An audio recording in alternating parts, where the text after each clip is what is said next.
The radical Islamic movement is strong in Kosovo and growing. It has been growing throughout the disorders of the 90s and is growing today. We have before our eyes what had been a Christian country full of churches becoming a Muslim country full of mosques, and this is done directly through violence and threat of violence. There has been Al-Qaeda links in Kosovo with the Kosovo Liberation Army, so-called, which dominates the local administration there. These are closely connected to the criminal rackets that operate throughout Europe. Kosovo is one of the main conduits for heroin manufactured. Kosovo is one of the main conduits for heroin manufactured from Afghan opium to get into Europe. It's a great transit point also not only for the drug trade but for the slave trade. Women and even children that are kidnapped from places like Belarus, Ukraine, are trafficked from Kosovo and then go through the network of the Albanian mafia through the rest of Europe. Jim, when we look back a couple of years ago when the Clinton administration went into Bosnia-Herzegovina, went and dealt with Slobodan Milosevic, came under the guise of bringing democracy, trying to bring peace in this region, and all these years later, what you're telling me is that we're seeing a base emerge in this part of the world for jihad, for Al-Qaeda individuals. Absolutely. Everything that the American people think they might know about the war on terror, the war on drugs, the war against organized crime is stood on its head in Kosovo. Here we have, for reasons that are very hard to explain, a policy that de facto, if not in intent, ends up supporting the coming to power of the radical Muslim leadership of the Kosovo Liberation Army, the eradication of the Christian community there, and bestowing state power on organized crime and terrorist elements. What is it about Kosovo that is so attractive to these radical Muslims? I think partly it's its location, that it is a wonderful beachhead into the rest of Europe, and the other thing, it is available. It is where the international community, including the United States, starting with the Clinton administration, was sold on the idea of Muslim victimhood that they could then translate into a quest for power where then they can victimize others. Wahhabi Islam, it's a term that our viewers are very familiar with, being exported from the Kingdom of Saudi Arabia. Talk about the influence of Wahhabi Islam in Kosovo.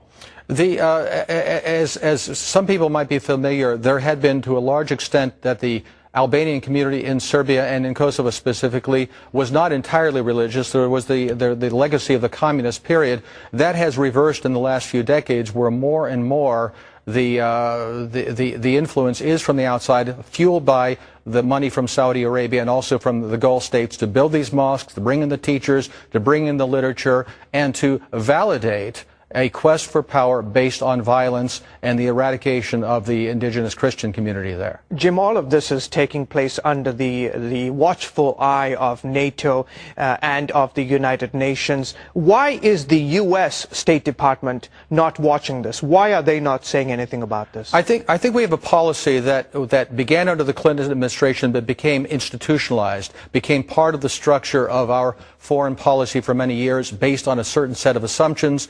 You have the inertia of not wanting to change an established policy. You have a desire to try to impress our friends, supposedly in Riyadh and in Saudi Arabia and Pakistan, Egypt, that we are the friends of a Muslim population here. You also have the element of fear that the international presence, both NATO and the United Nations, is afraid, and partly with good reason, that if they were to reverse their course in giving power to the Muslim Albanian community there, that the violence that has been directed against the Serbs and also other minorities, the Jews, the Roma, would be directed at the internationals as well. So I think there's a sense that we must hurry up in the dark of night, hand Kosovo over to the Muslim Albanians, and hope the problem goes away rather than face what we've helped create there in Kosovo. Now, it's one thing to accuse the United Nations or NATO or the State Department for not stepping in and making this wrong right. But what about the leadership in Kosovo? Why are they tolerating